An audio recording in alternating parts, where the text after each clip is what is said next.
Hey, party people, and welcome to this episode of But Are You Weird? A podcast dedicated to spending time talking with some creative, captivating, and downright cool people, diving into their world and ultimately asking, but are you weird? I'm Amanda, your host and resident weirdo, and I'm so happy you're here with us today. And our guest on this episode is Chelsea. Yay, Chelsea! Yay. Chelsea's here. You're one of, well, I was going to say one of few Chelseas I know, but actually there's another Chelsea that I know that I think I confused you, the two of you. You probably know which other Chelsea it is, right? Yeah. Other Chelsea mom. So this Chelsea, Chelsea, can you introduce yourself to our audience? Sure. Hello, everyone. My name is Chelsea. I'm a mama of two young boys. I am also a registered dietitian. Until very recent, I was an assistant professor of nutrition.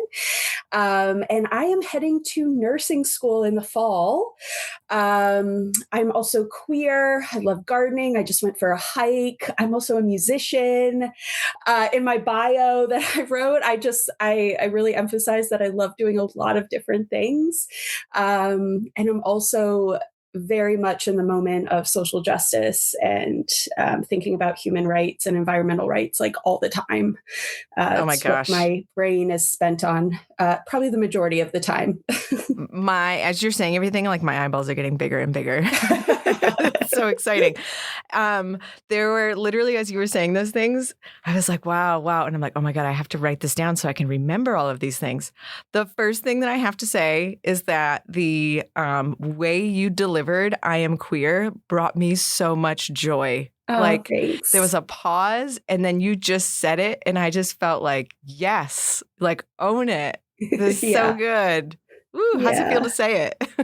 It feels good. I mean, I think I mainly identify as a lesbian, and I think that to me is even a more empowering word. I don't know. I think queer is easier to say, but lesbian was always kind of a dirty word growing up. And then once I came out to myself, which has been 3 years, so it hasn't been long, I really tried saying that a lot, and that's become more normalized for me. So I more identify, I'd say, as a lesbian, but queer also feels good. It is wild that language does have that weight. And I like how you said the dirty word, because it really does feel that way.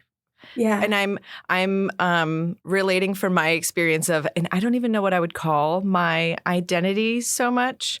I think the closest alignment, oh gosh, is it pansexual is what it is? Oh, yeah. Where it's just like and this was before I knew there was a word for it, but my thought is always like, love is love. Like it is what it is, whoever it is. Like if somebody brings you joy, you have that connection with them. There's whatever sort of attraction, whatever that attraction looks like. And in the community, like identity is so important because there are so many nuances between queer versus lesbian. And yes, some things are easier to say than others. Yeah, for sure. Yeah, I love it all. What has life been like in the past 3 years for you? Well, I was married to a cishet man, and I mean, we've separated. And so it was really, I guess, a really hard journey, as you can imagine. But I'd say he was blindsided and I was blindsided, right? Like I was just repressed this side of myself since I was a kid. And so, yeah, it just took a lot of navigating. I moved out about a year after I came out and have been like navigating raising both of my kids, apart, but also together as co-parents. So it's been good. I've learned so much about myself and I continue to learn so much about myself, and which is wild. Like once you think like, oh, I'm good, I'm here, I know a lot more about myself. And then you're like, oh no, here's this other little thing that's popping up. Yeah.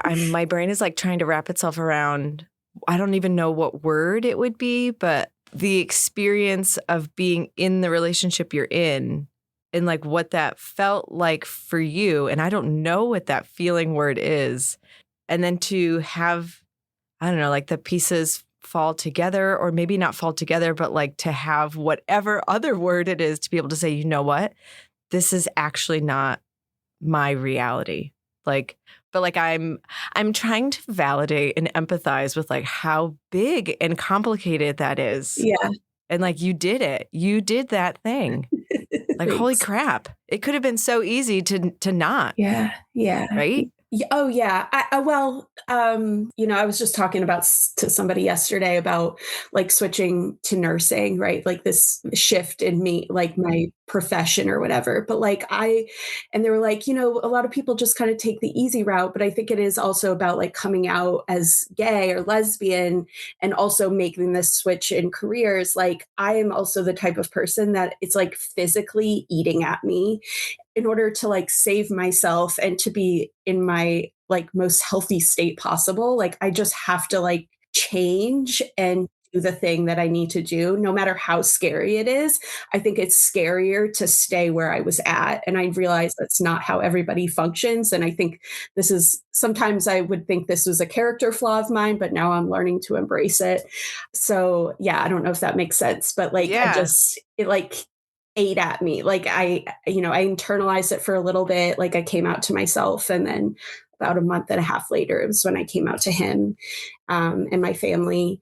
Yeah. Like I just I have to release that, or else I don't even know what would happen. But yeah, I wonder, and I imagine if there's going to be people that are listening that are going to be like, wow, I really need to talk to her because maybe they're going through something, and maybe it's not necessarily, identity in terms of sexual identity, but thinking about like places where they feel stuck, and it's like, yeah, what do you do? And you did it because there was this realization of like, actually, it's not going to work if I'm not entirely honest in my life in all these places. Like I'm denying an entire wonderful, an entire wonderful part of myself by not speaking my truth. Like Chelsea, that's like kind of awesome. Oh, thanks. I appreciate you. And that's not even why you were invited on the shows. But like knowing that now, it's just like, wow, that is so cool. Way to take care of yourself. Thanks. And like also difficult, of course, but like you're doing it. You did it. A lot of therapy. Yeah. Therapy helps. Yeah. And so like you were sort of alluding to, in the spirit of things and like honoring, what works for you, you are making a pretty big shift in your career. So what brought you to nursing? Well, I started off as a nursing student, like taking prerequisites for nursing. I dropped out of college my first go around and went back as a non-traditional student at 24. And I was going into nursing because I was like, I don't know what else to do, job security, taking care of people.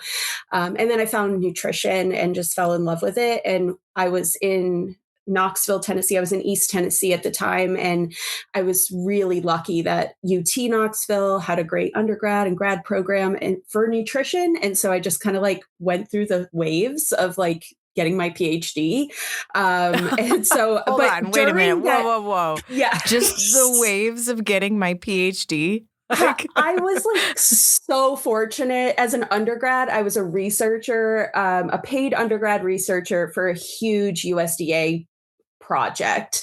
And my mentor, the chair of my dissertation, took me on as a grad student and funded my entire PhD through this grant. And so like, I just kind of, I don't say fall into it. Obviously it's a huge decision. But I had friends who were a few years ahead of me. I always say like one of my friends, like kind of is the reason I did this. She's like, oh, it's such a great lifestyle, all of this stuff. So I was like really good at managing this huge project, and I was good at school. And, but throughout that time, I had always like wanted to, maybe I'll go back to nursing. Maybe I'll go be a PA or a doctor.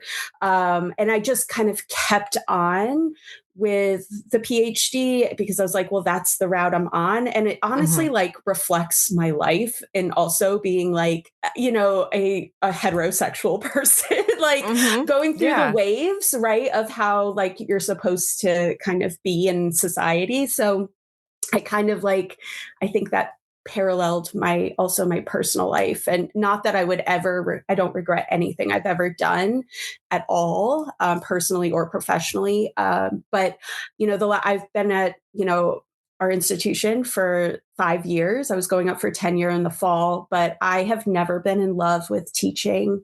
Like, grading is the worst. I'm sure you can relate. Yeah.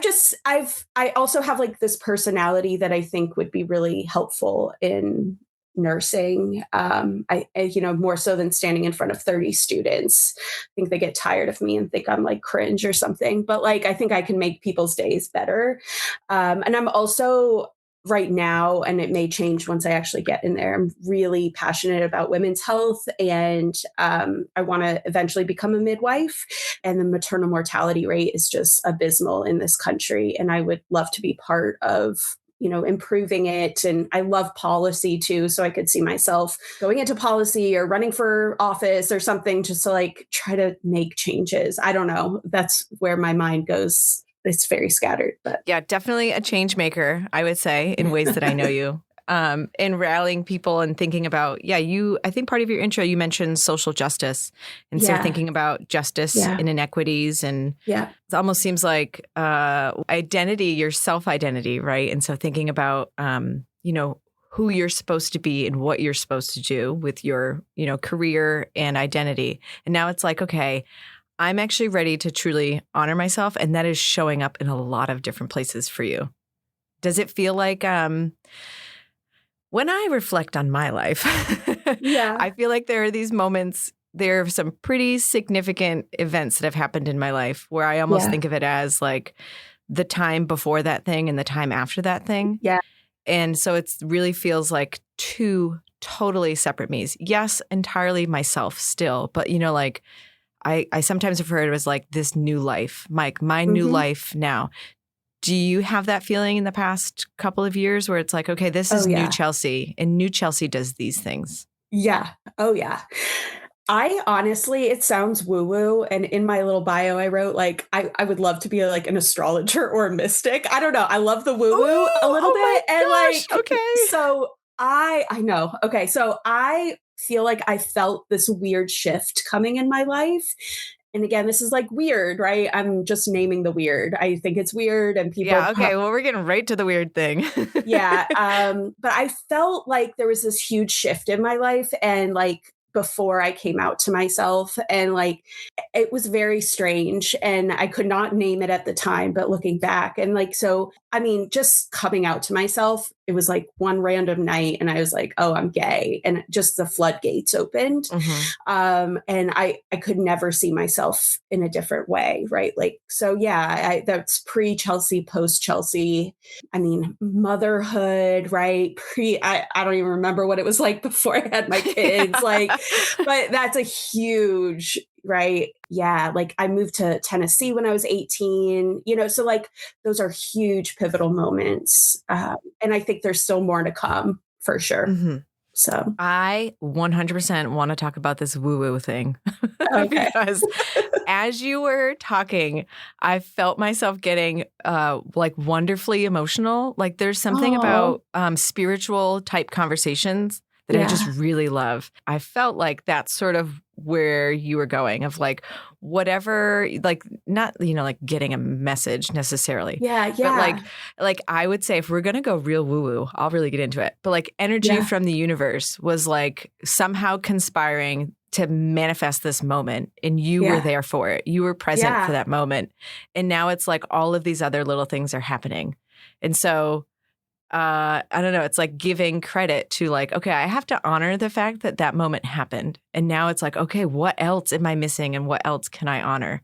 I love when the universe does stuff like this. I went to Marshall's last night. Oh my gosh, I feel like I could go on so many tangents. First of all, I bought these kitty cat tarot cards because I was like, I just want to explore tarot. Not like seriously, and at the same time, like kind of seriously, but like if I get cat cards, then no one's gonna think I'm being serious. And my reading that I had on New Year's Eve was like brought me to tears, accurate the way that I read it.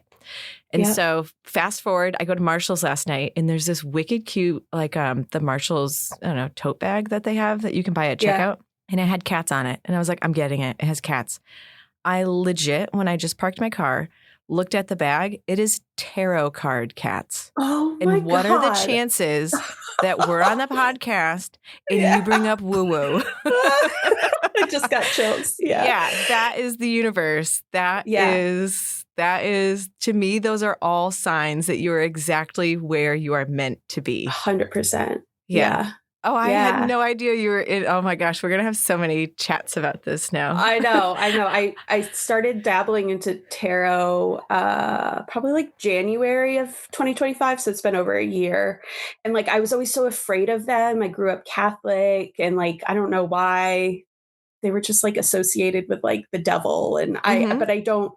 Yeah, I found myself on like the witchy side of Instagram, to be honest. And I was like, this is so cool because this was my childhood, like, thing. Like, you you pretend and witches and like, and so I kind of found my way to that. But I totally relate where there are some readings that are just like so beautiful and spot on. And it's just like so grateful for that opportunity and not being afraid of it because there's nothing to be afraid of. So I think about when you said, your child version of yourself really being into that. Like, are you not the most authentic self when you're a child? Oh, 100%. Right? Yeah. I think about that all the time in my own kids. This is you. Yeah. Oh, that's so cool. Okay, so going back to my list of things I wrote down from your intro, you also said you're a musician. Yeah. Tell me all about that. Well, I've always like been into music. I did a lot of like theater and musical theater and growing up and played the guitar. I come from a family who like loves country music. My mom loves to play music. And I actually, when I was 18, I graduated high school and I went to Nashville to be a country singer. That was my goal. No way. Yeah. So I got into college and that was my excuse to get down there. And I shared earlier, I dropped out my sophomore year. I just stopped going. I was having so much fun. I was partying a lot and just had a really fun group of friends and having a great time. Yeah. So I went to Nashville. I was dating someone who was also an amazing musician. So we'd play a lot together. We wouldn't play out. I worked at, like, after I dropped out, I was working at restaurants and I worked at like touristy country bars and there was always musicians that would go up, or they would be playing and they would allow me to go up and like play a few songs while they were like taking breaks and things like that. But I really realized, and I think now as I'm 38, and so I realized a few things. I was like, I never really tried to make it in the biz. I think the lifestyle was not for me. And I think that there's also, not to get like deep and dark, but I think in the music industry and a lot of other industries in general, right? Just this like, it's really vulnerable to be a woman in those kinds of spaces. And so that just kind of like turned me off from like really going for it, I'd say. And so anyway, I went to school, I got married, I had kids. And then like last year, probably, about a year ago at this time, I picked it back up. I picked up my music, like playing guitar, and I started going back to open mic night and inviting friends to come. And it's just been like a really amazing time because I'm obviously not trying to be Dolly Parton anymore, or Willie Nelson. Those are my like two idols. I don't want to be this big celebrity, but I do just, it's like so much more like lovely and just beautiful on my own terms. I'm not doing it for money or anything like that. So yeah, it's been really wonderful. And it's like such a stress reliever and something that, not a lot of people do. And it brings joy to a lot of folks. So it's really fun. Now, did you say you play the guitar? I do. Yeah. Have you had a guitar just like in your home? You just hadn't really used it that much? Oh, yeah. Or did you have to go out and get a new guitar? No, I have two guitars and a banjo. I also play the harmonica at the same time. And the harmonica. Yeah, I haven't picked up my banjo yet. I think I probably need new strings. I'm a little bit nervous to do that. So I'm focusing like on my guitar and singing some songs. And yeah, I have a bunch of harmonicas in different keys. And so I like to play that. Oh my God, that's so cool. Yeah, thanks. Wow.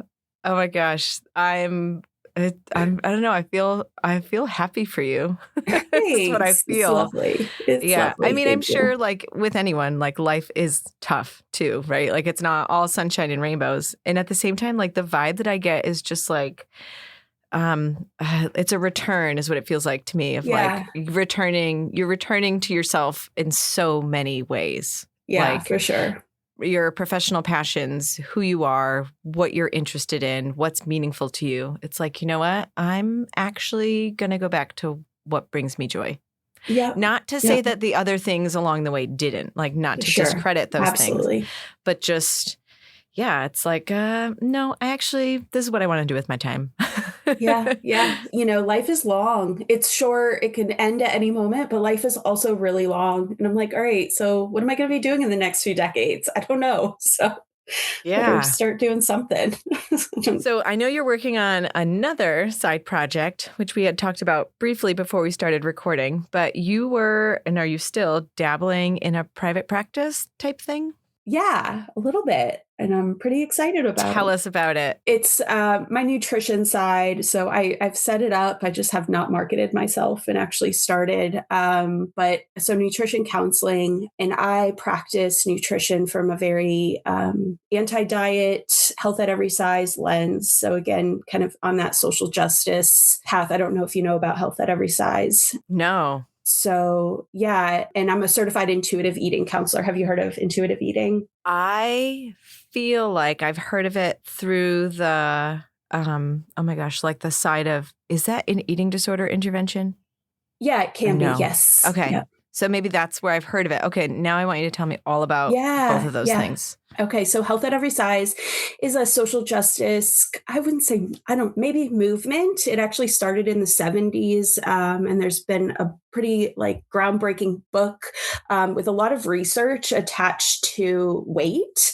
Weight science in general is super duper limited, right? We think, oh, if you're obese or overweight, you have a high risk of dying and getting all of these diseases, when we find that the science behind it is not always including all of the factors it could be, like weight stigma or weight cycling, also known as like yo-yo dieting. So Health at Every Size is pretty much kind of not, a lot of people on the internet will say, oh, you're glorifying obesity, or you're saying everyone can be healthy at every size. And it's no, like quote unquote, normal size folks or smaller size folks can also get all of the same conditions and diseases as people in larger bodies. And so it's more of like encouraging health behaviors, and that like, if your BMI happens to be over 30, which we now know that BMI is total.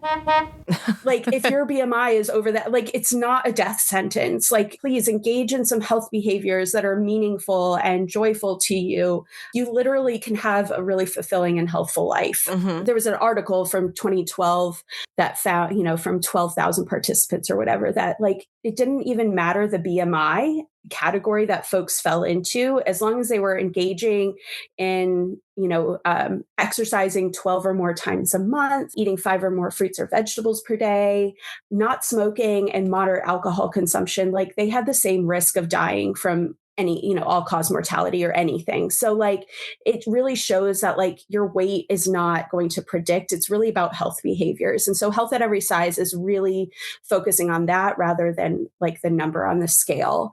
And so intuitive eating was developed in the 90s by 2 dietitians who were working in private practice. And they mainly worked with like eating disorder, clients and patients. And so they developed this kind of 10 principle program, if you will, to kind of allow us to get back to the innate ability to know when we're hungry and full, right? Mm-hmm. If you think about a newborn, they come out of the womb knowing they're hungry and knowing when they're full, right? We have very big signs when a baby is hungry, and we know when they're full. You cannot fit more food or breast milk or formula into that baby's mouth. Like, no. Along the way, right, from well-intentioned parents and society and peers, like we really lose that ability.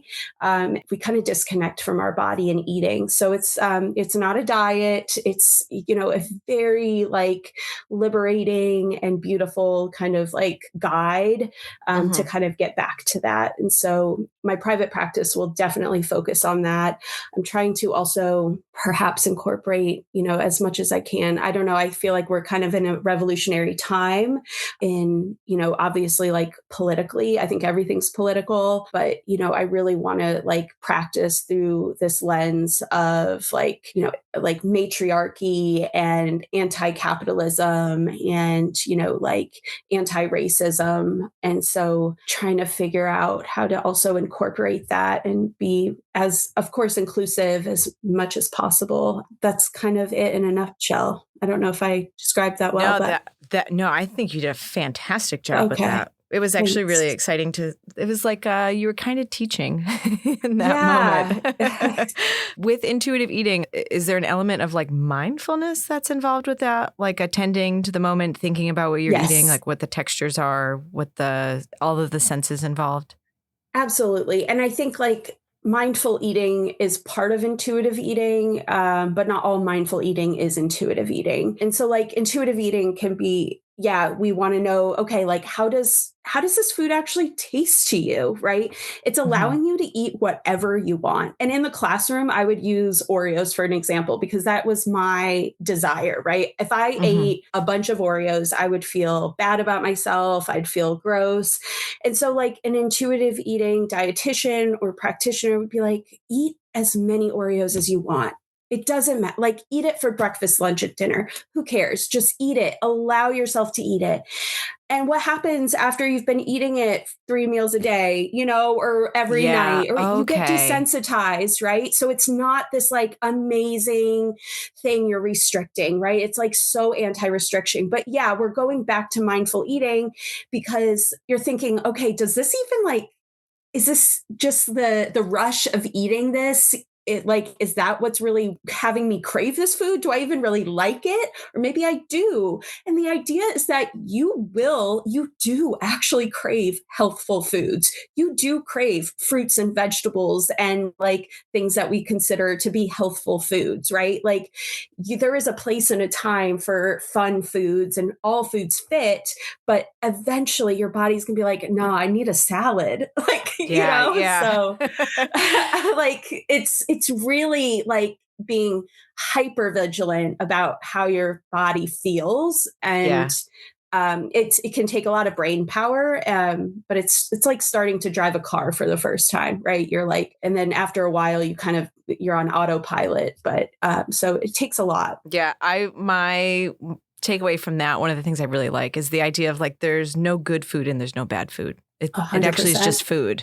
Like that's what it is. I'd start every semester teaching intro to nutrition, maybe my second class. Like there's no good or bad foods. Like there are no moral characteristics for food. And I swear I would lose like 60% of my students because, maybe by the end I would like kind of change their minds, but like a lot of them had such pushback and were like, why is this person teaching us nutrition? But it's like, at the end of the day, a glucose molecule is a glucose molecule. Like, I don't know, like no matter where it's coming from, but like, if you really do allow yourself to think about what you want to eat, it really can be liberating and you can really find health and beauty and all of that. As someone who has managed an eating disorder for a while, I'm just thinking about if I was a student in your classroom, like how powerful that message would be. And thinking,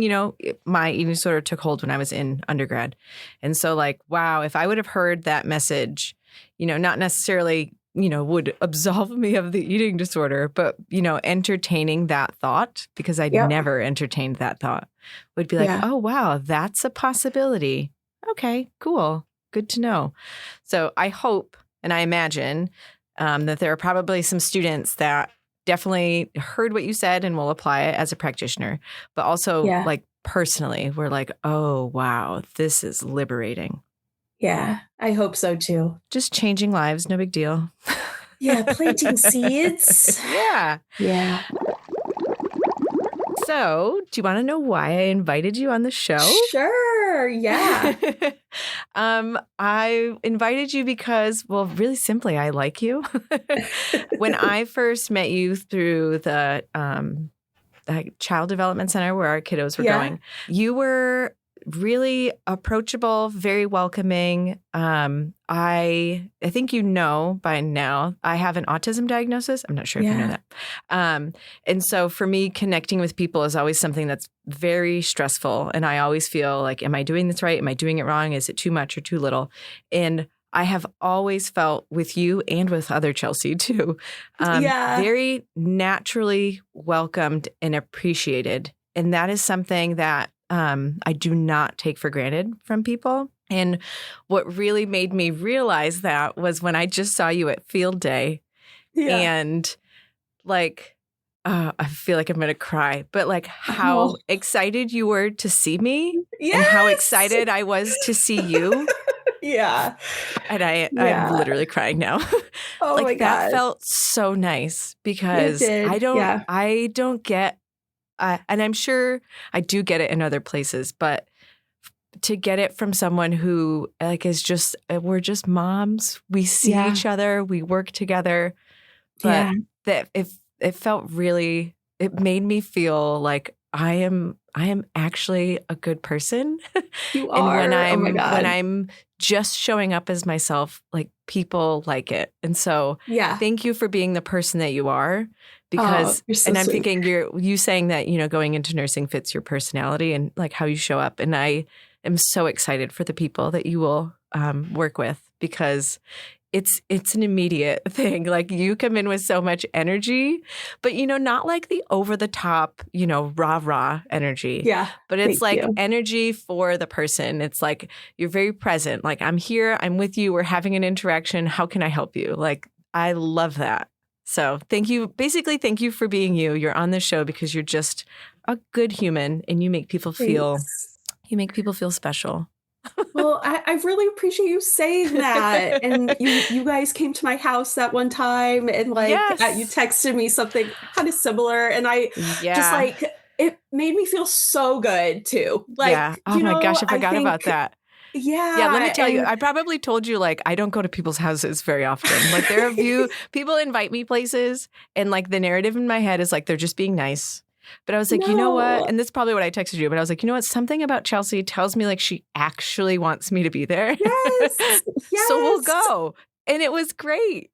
And I think you're an amazing mom too. Like, I think you're so cool as well and amazing. And I think you're such a good mom. Like I see you interact with your kids and I love good moms because I think, I don't know, like, I feel like as a mom, for me, I never feel like I'm a good mom. And like, so it's always like, so nice. It's hard, right? It's so nice to see. And I take bits and pieces of how I see moms interact with their kids and I try to bring that into my home. And you are definitely one of those moms that models that for me. Thank you. Oh, that feels really nice. No, I always love seeing you. So, and I'm glad that our kids will be going to the same school. I was so excited to see you at field day because I didn't know what I was walking into. Oh my gosh. I mean, there were so many other people around me and I was like, I don't actually want to, I kind of want to talk, but like, where do I go? Where do I stand? And so you showing up and the energy again that you showed up with, I was just like, oh, this is great. Like, not that I was in a bad mood, but I was like, okay, my mood has now changed. Like, I feel good about myself again. Field day, here we come. We got this. It was such a good day with my kid. And I think like just seeing you and like chatting with you, it really helped like kickstart that. So I the energy is good. Going back to the woo-woo, good energy, good vibes, good people. I wanted to say good tribes, but that would have rhymed. I didn't want to be too weird. Is that what it's all about? It is. So actually, in the spirit of that, Chelsea, I have learned so much about you. And it also entirely fits like the vision in my head of who you were of like, okay, this is a weird analogy, but like almost like you're a banana. And like, you know, you are a banana, right? I peel this piece of the banana. It's still a banana, but like, wow, look at that part. And like, oh my God, I peel back this part. Oh my gosh, look at this part of you. God, there's I like, love this. You are entirely yourself. And yet there's all these little pieces of you that I'm just like, I'm actually not surprised that you're doing so much. And that like so many cool, creative projects that you're working on. Okay. But anyway, so we know all that. But the question is, but are you weird? Yeah. Totally weird. Totally. What's something that you think is like, man, I'm so weird because of this? And it doesn't have to be your weirdest thing. Yeah. That's so hard. I think like everything that maybe it comes up to my mind, I'm like, well, I don't think it's that weird, but like maybe it's weird. I love to dance. And I've really started dancing in my living room. I do that in the morning. And like, I don't have my blinds open because I'm like, if somebody looks in here, is going to see me just dancing in my living room. Like, it's just weird. Yeah, sometimes I like to talk to trees. You do? I do. I went for a hike this morning. Yeah, I was trying to ask them to wave to me, and one did, but there's the woo. I talk to trees. I talk to everything, critters, anything that's alive gets a hello from me. Yeah. Yeah, and see, like we don't think that's weird. Like that's what we do, but maybe other people others do. Yeah. So like, what does weird mean to you? I guess just like allowing your most authentic self and whatever you feel like come out. I like not masking, not doing something to be socially like appropriate. Yeah. Like I think about this with my kids and, my oldest is neurodivergent, probably my second is 2. And like, I think about who cares if you're freaking weird? Yeah. Can I tell like a quick story? Oh, absolutely. So at field day, my child, my kid has a hard time sometimes with like playing sport, like games with other kids. And there was a game that he was playing and he was like collecting all the balls for his team. And he was going around and just yelling like, I am insane. And like the school adjustment counselor and I were like, oh, is he getting dysregulated? Like, is he like getting really upset and about to like punch a kid? I don't know, but he was just so into it and like so excited and was like, this is me. And like, that was me as a kid. Like in high school, I was the lacrosse goalie and we were not good, but like I was just loud and like rah and like to the point where people thought I was annoying, but I was so into it. And this was like my purpose in the moment, and like, I found so much release and like joy from being like that, but I knew people thought I was weird and I didn't care. And it's like seeing that in my own child was exhilarating and beautiful. Because he just did not care. And hearing that reminds me of like the idea of like a flow state of like it is just happening. And so like that screaming of like, I am insane, like I can relate to that is what I'm trying to say. Where like you're so into it. It's just like all of these feelings that I'm having are manifesting as this right now. And it's good. It is good stuff. It was so fun. It was so fun to see. Also, I get why there might be like, okay, but is he actually okay right now? But he was great. Yeah, it's something else to see it outside of yourself. You're like, oh my God, that's my baby. And I talked to him about it. I was like, I used to be the exact same way. Yes. And I freaking love that. Like, yeah, it's so fun. It's so cool. All right. So Chelsea, is there anything else, and no pressure here either, but is there anything else that you would like to share with our audience? Oh, I don't know. I think we're good. Yeah. Keep up the woo if you feel it. Keep up the woo.